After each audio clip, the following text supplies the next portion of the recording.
युग अभिमन्यु के सवाल का जवाब देते हुए कहता है, ऑर्गेनिक खेती का स्टार्टअप। अभिमन्यु अपना मुंह फाड़ते हुए कहता है, क्या कहा?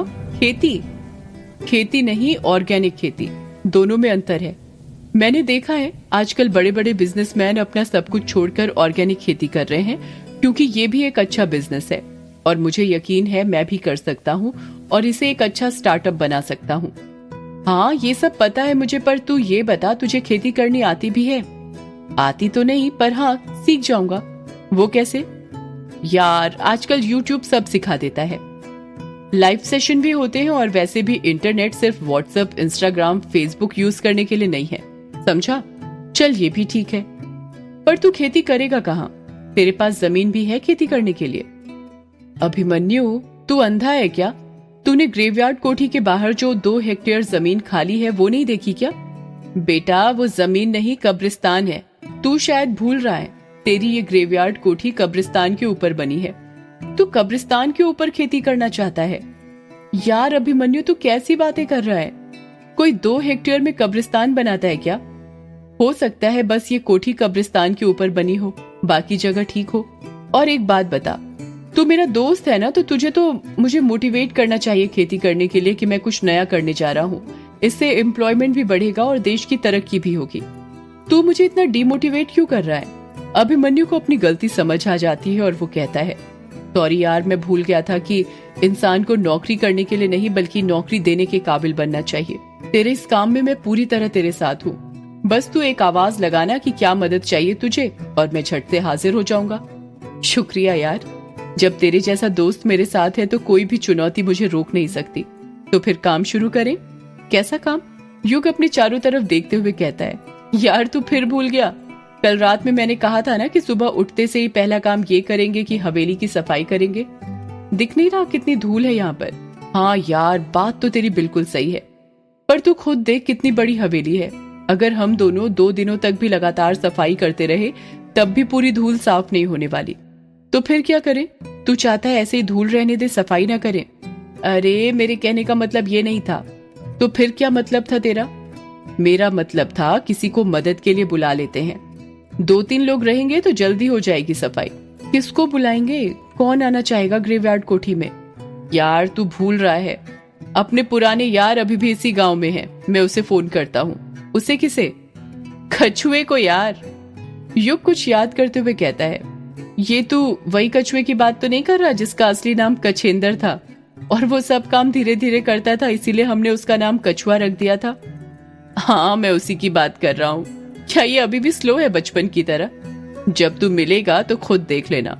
इतना कहकर अभिमन्यु अपना मोबाइल निकालता है और कछुए को फोन करने लग जाता है। अभिमन्यु फोन पर बात करते हुए कहता है, हाँ कछुए, कहाँ पर है तू? फोन के अंदर से कछुए की आवाज आती है, वो अभिमन्यु, मैं किश्नोई नदी पर हूँ। तू सुबह सुबह किश्नोई नदी पर क्या कर रहा है? तेरे घर में शौचालय नहीं बनाया गया जो सुबह सुबह हल्का होने नदी पर चला गया? यार अभिमन्यु देख, अभी ना मैं तेरे साथ मजाक करने के मूड में बिल्कुल नहीं हूँ। यार तेरा दिमाग सुबह सुबह इतना गर्म क्यों है? क्या हुआ? यार यहाँ पर किश्नोई नदी में एक बहुत बड़ा कांड हो गया है। क्या कहा? किश्नोई नदी में कांड हो गया? पर क्या? यार तू खुद आकर देख ले, मेरी तो खुद समझ में नहीं आ रहा कि ये सब कैसे हो गया। इतना कहकर दूसरे साइड से फोन कट हो जाता है। अभिमन्यु बात करते हुए कहता है, हेलो? अरे हेलो, क्या हुआ ये तो बता दे। जैसे ही फोन कट होता है युग अभिमन्यु से पूछता है, क्या हुआ, तेरे चेहरे पर 12 क्यों बजे हैं? यार किश्नोई नदी पर एक कांड हो गया है। कांड हो गया है? पर क्या? पता नहीं यार, पर मुझे डर लग रहा है। डर लग रहा है? पर क्यों? क्योंकि यार कल रात अपन दोनों ही किश्नोई नदी पर थे। कहीं हम दोनों के जाने के बाद यक्षिणी ने किसी को अपना शिकार तो नहीं बना लिया? युग अभिमन्यु पर चिढ़ते हुए कहता है, यार अभिमन्यु तू फिर शुरू हो गया। तेरी कहानी यक्षिणी पर ही शुरू और यक्षिणी पर ही खत्म क्यों होती है? ये भी तो हो सकता है कि नदी पर कुछ और हुआ हो। यार युग, तो फिर तू ही बता वहाँ पर क्या हुआ होगा। वो तो अब वहीं पर जाकर पता चलेगा। चल फिर। युग और अभिमन्यु किश्नोई नदी जाने के लिए निकलने लगते हैं। वो दोनों ग्रेवयार्ड कोठी के दरवाजे तक ही पहुंचे थे कि तभी अभिमन्यु की नजर दरवाजे के बगल में रखी 2 काली छतरी पर पड़ती है। अभिमन्यु युग से कहता है, एक काम कर युग, ये छतरी भी रख ले। छतरी? पर क्यों? मैंने खिड़की से बाहर देखा था, मौसम खुला हुआ है, मुझे नहीं लगता कि बारिश होगी। यार मैंने जितना कहा तू बस अभी उतना ही कर। कोई सवाल मत कर, समझा? हाँ ठीक है। अभिमन्यु के कहने पर युग छतरी पकड़ लेता है और वो दोनों किश्नोई नदी जाने के लिए निकल जाते हैं। जब वो दोनों किश्नोई नदी पर पहुंचते हैं तो देखते हैं कि नदी पर बहुत सारी भीड़ जमा थी। ऐसा लग रहा था कि सारे गांव के लोग वहीं पर इकट्ठे हो गए थे। भीड़ में अभिमन्यु कछुए को ढूंढने लग जाता है। अभिमन्यु अपना सिर खुजाते हुए कहता है, यार इतनी भीड़ में कछुए को कैसे ढूंढूं? एक तो उसकी छोटी सी हाइट, ऊपर से दुबला पतला, पता नहीं कहाँ पर फंसकर बैठा होगा इस भीड़ में। युग भी अपना सिर खुजाते हुए कहता है, तू ये सोच रहा है कि कछुए को कैसे ढूंढे और मैं ये सोच रहा हूँ कि यहाँ पर इतनी सारी भीड़ आखिर जमा क्यों हुई है। जितना मुझे लगता है गांव के मेले में भी इतनी सारी भीड़ जमा नहीं होती होगी। हाँ सही कहा, मैं भी जब से गांव में आया हूँ पहली बार इतने लोगों को एक साथ देख रहा हूँ। मेरी समझ में नहीं आ रहा कि यहाँ पर हो क्या रहा है। चल थोड़ा पास चलकर देखते हैं कि हुआ क्या है, शायद कुछ पता चल जाए। युग और अभिमन्यु भीड़ के अंदर घुसने लग जाते हैं। वो दोनों अभी 1-2 कदम चले ही थे कि उन्हें कछुआ दिख जाता है। अभिमन्यु युग से कहता है, यार वो देख कछुआ। कहाँ पर यार? अभिमन्यु अपने राइट हैंड से सामने की ओर इशारा करते हुए कहता है, अरे वो देखना सामने। कहाँ यार, मुझे तो नहीं दिख रहा, तुझे कहाँ दिख गया? अभिमन्यु कछुए को आवाज लगाते हुए कहता है, कछुए, ओ कछुए। अभिमन्यु से करीब 20-25 कदम दूर पर ही एक दुबला पतला लड़का खड़ा हुआ था जो काली बनियान पहना हुआ था, रंग काला, छोटे छोटे बाल। वो लड़का अभिमन्यु को देख लेता है और धीरे धीरे कहता है, अरे अभिमन्यु तू आ गया? अभिमन्यु कछुए को बुलाते हुए कहता है, हाँ आ गया, जरा यहाँ पर तो आ। कछुआ धीरे धीरे भीड़ को हटाते हुए अभिमन्यु के पास जाने लगता है। कछुआ इतना धीरे चल रहा था कि उसको देखकर ऐसा लग रहा था कि वो करीब आधे घंटे में अभिमन्यु के पास पहुंचेगा। युग अपने सिर पर हाथ रखते हुए कहता है, यार ये तो अभी तक बचपन की तरह स्लो ही है। एक काम करते हैं, हम ही चलते हैं इसके पास, वरना ये तो कल तक यहाँ पर पहुंचेगा। हाँ चल। युग और अभिमन्यु कछुए के पास चले जाते हैं। कछुआ युग को घूरते हुए कहता है, ये किसे ले आया अपने साथ? ये कौन है? कछुए के सवाल का युग कुछ जवाब देता उसके पहले ही अभिमन्यु बोलता है, अरे इसको नहीं पहचाना? ये अपना युग है, अपने बचपन का दोस्त। भूल गया? यही तो तुझे टीचर से मार खाने से बचाता था। कछुआ कुछ याद करते हुए कहता है, अच्छा ये युग है, ये कब आया? अभिमन्यु कछुए की बात को काटते हुए कहता है, ये सब मैं बाद में बताता हूँ तुझे, पहले मुझे तू ये बता यहाँ पर क्या हुआ है, इतनी सारी भीड़ क्यों जमा है? कछुआ अभिमन्यु का हाथ पकड़ते हुए कहता है, यार मैं नहीं बता सकता, क्योंकि तुझे पता है मेरा दिल बहुत कमजोर है, तू खुद चलकर देख ले कि क्या हुआ है। कछुआ युग और अभिमन्यु का हाथ पकड़ता है और भीड़ को साइड हटाते हुए उन्हें नदी के किनारे पर ले जाने लगता है। जब वो नदी के किनारे पर पहुंचते हैं तो वहाँ का नजारा देखकर युग और अभिमन्यु की आंखें फटी की फटी रह जाती हैं। नदी के किनारे पर करीब 30-40 कौवे मरे पड़े थे। युग हैरानी के साथ कहता है, ये क्या, इतने सारे कौवों की मौत कैसे हो गई?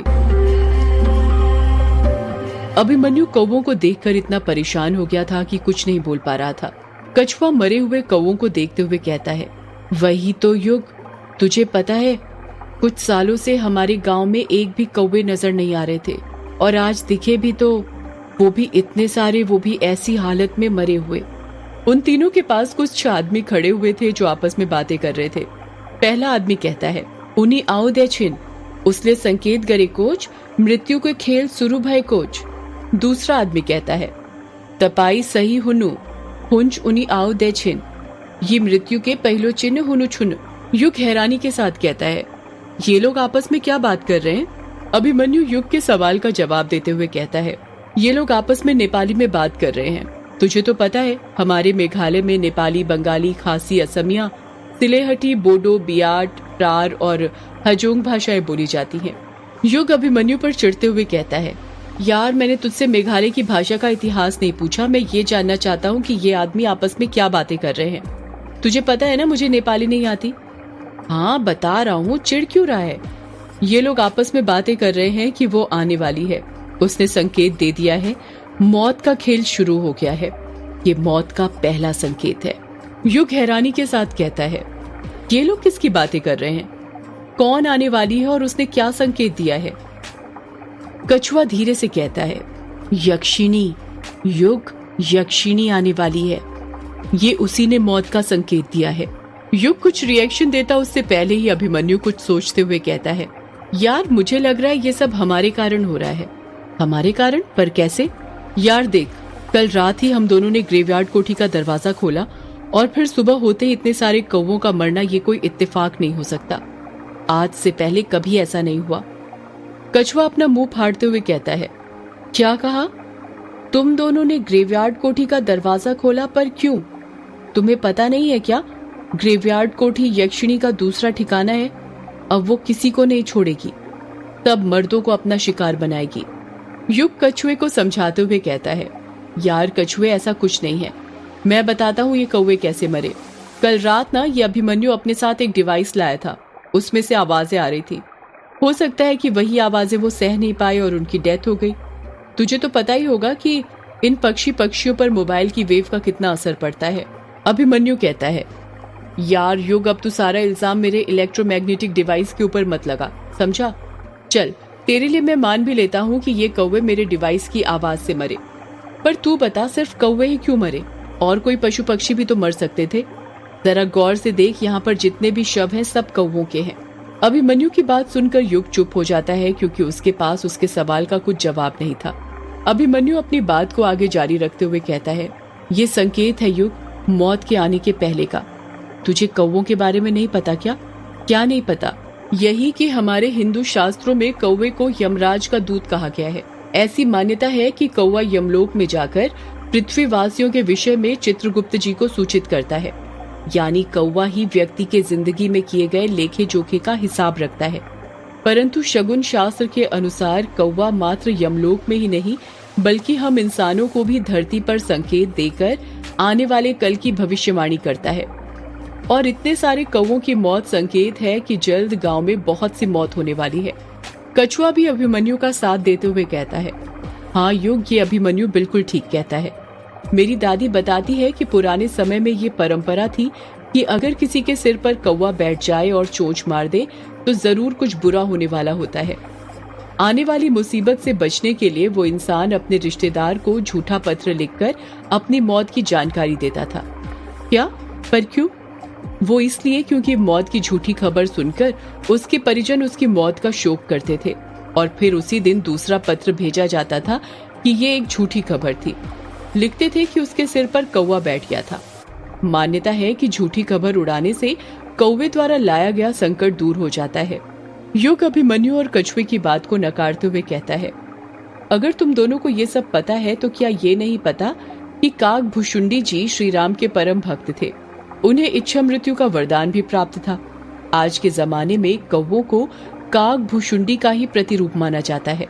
माना ये मान्यता है कि यदि कौवा किसी के सिर पर बैठकर चोंच मार दे तो अशुभ होता है, पर यह भी मान्यता है कि कौवा सिर्फ आपके सिर पर बैठे तो परम शुभ होता है।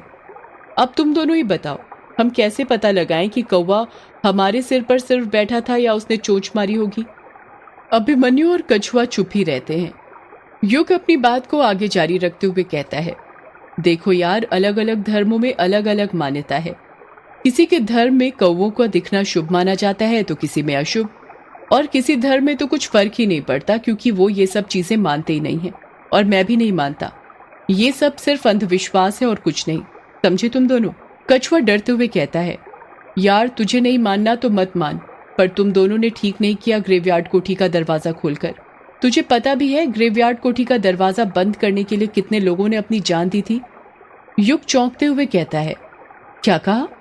दरवाजा बंद करने के लिए लोगों ने जान दी थी? पर क्यों? सदियों से है पुरानी ये है यक्षिणी की कहानी।